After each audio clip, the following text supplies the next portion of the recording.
नमस्कार दोस्तों।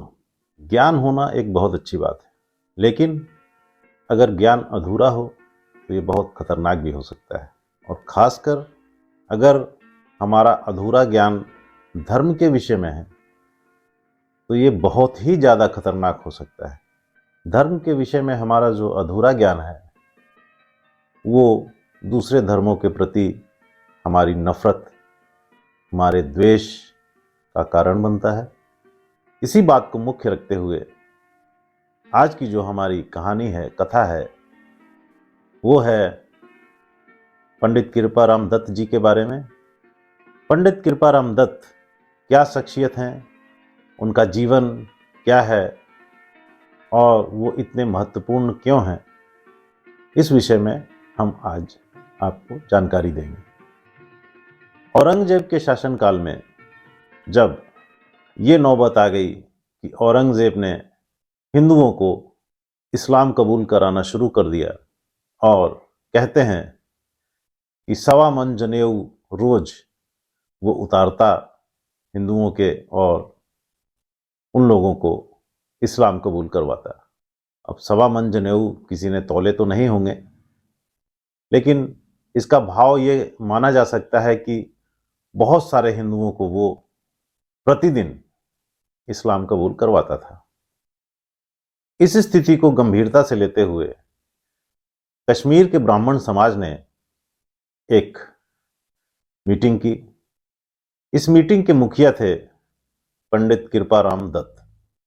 इस मीटिंग में यह निर्णय लिया गया कि क्यों ना किसी ऐसे व्यक्ति से सहायता ली जाए जो कि औरंगजेब से टक्कर ले सके या औरंगजेब को यह समझा सके कि वो गलत कर रहा है।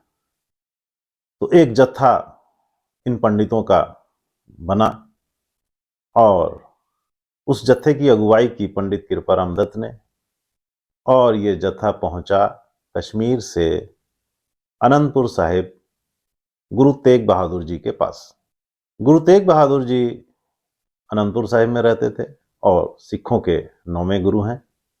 गुरु तेग बहादुर जी की शहादत दिल्ली में हुई है, जहां पर आज शीशगंज गुरुद्वारा साहिब सुशोभित है।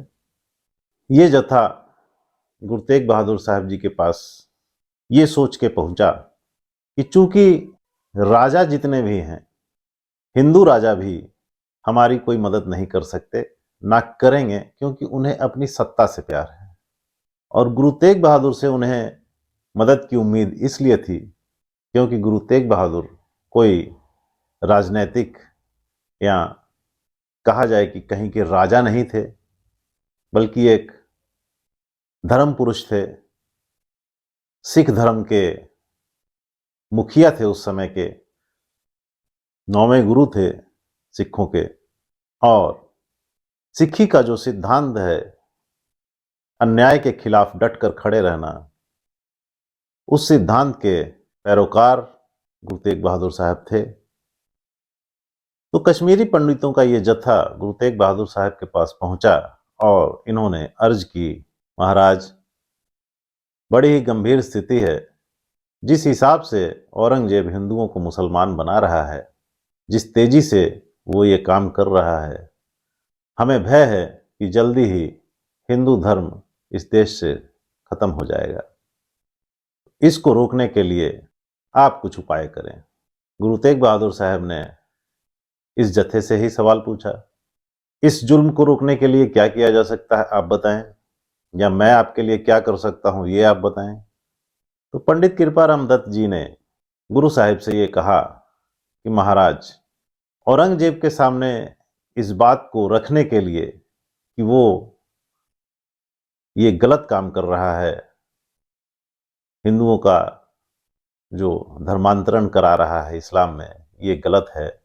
इस अन्याय के खिलाफ हमारी आवाज आप औरंगजेब तक पहुंचाएं। और ये आवाज तभी पहुंच सकती है कि जब कोई बहुत प्रभावशाली व्यक्ति अपना बलिदान देने तक के लिए भी तैयार हो, और इस बात को ध्यान में रखते हुए औरंगजेब के पास जाए कि उसकी मौत हो सकती है निश्चित हो सकती है, क्योंकि वो शहंशाह है और वो इस्लाम को बढ़ाने के लिए कुछ भी करेगा। तो गुरु तेग बहादुर साहब ने ये सवाल फिर किया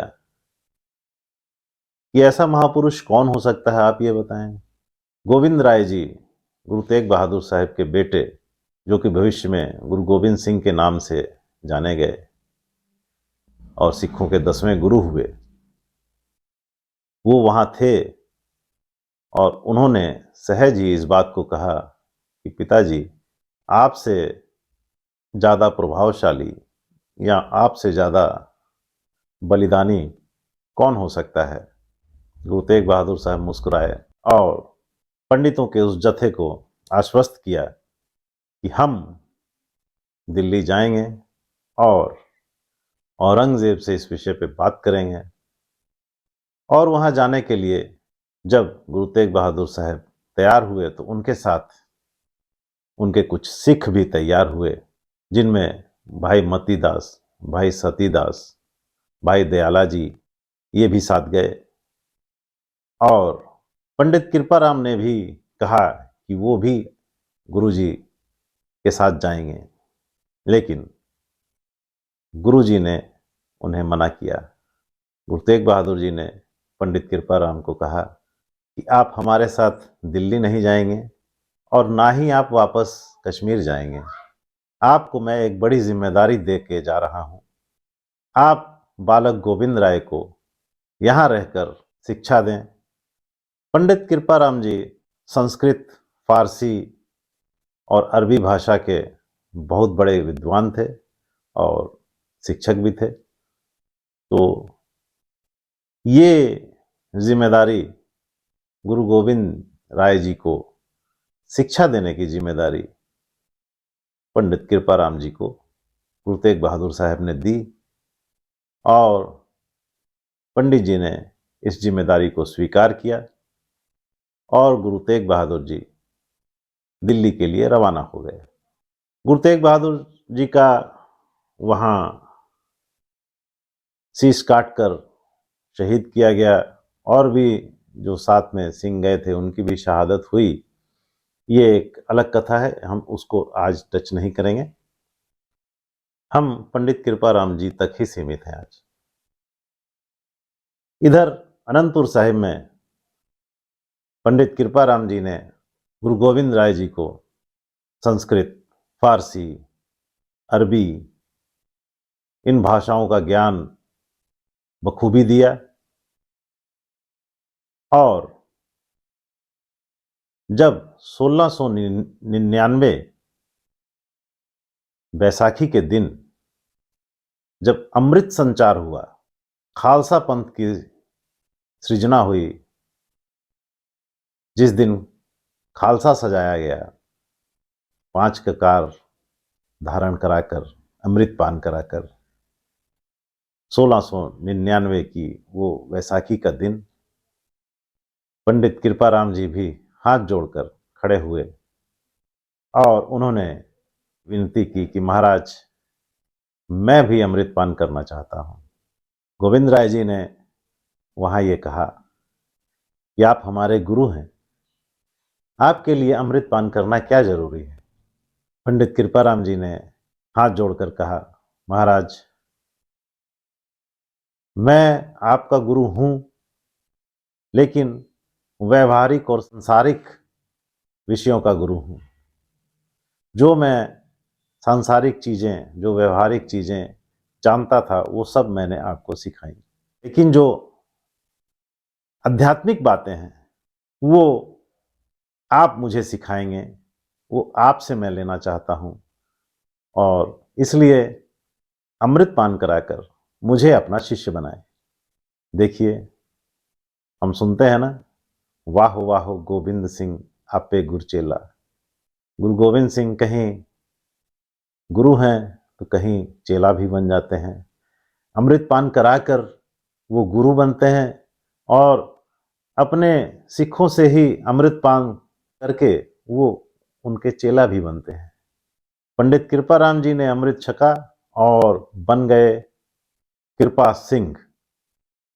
कृपा सिंह बने और उन्होंने अपनी सिक्खी यहाँ तक निभाई कि जब गुरु गोविंद सिंह जी सिखों के साथ अनंतपुर साहिब का किला छोड़कर निकले और चमकौर साहिब में जो युद्ध हुआ, चमकौर की गढ़ी में जहां 40 सिखों ने मुगलों की 10 लाख फौज के साथ मुकाबला किया, वहां चमकौर के युद्ध में साहिबजादा अजीत सिंह और साहिबजादा जुझार सिंह के साथ उनकी रक्षा करते हुए, उनके साथ युद्ध लड़ते हुए मुगलों के खिलाफ उन्होंने अपनी शहादत दी और धर्म के लिए अपना बलिदान दिया। दोस्तों, ये यहां तक कि उनके बलिदान तक की बात मैं आपको इसलिए बता रहा हूं कि अक्सर कथावाचक इतनी सी ही बात बताते हैं कि पंडित कृपाराम जी गुरु तेग बहादुर साहब के पास आए और उनके कहने पे गुरु तेग बहादुर साहब दिल्ली गए और उन्होंने अपनी शहादत दी। इससे बहुत सारे सिखों के मन में, जो कि बहुत गहराई तक धर्म को नहीं समझते हैं, उनके मन में ये भावना पैदा हो जाती है कि एक हिंदू ब्राह्मण के कहने पर हमारे गुरु ने अपनी शहादत दी। कहीं ना कहीं ऐसे सिखों के मन में थोड़ी सी एक हीन भावना या नफरत की भावना कह लें, हिंदू धर्म के प्रति या ब्राह्मणों के प्रति जागृत होती है।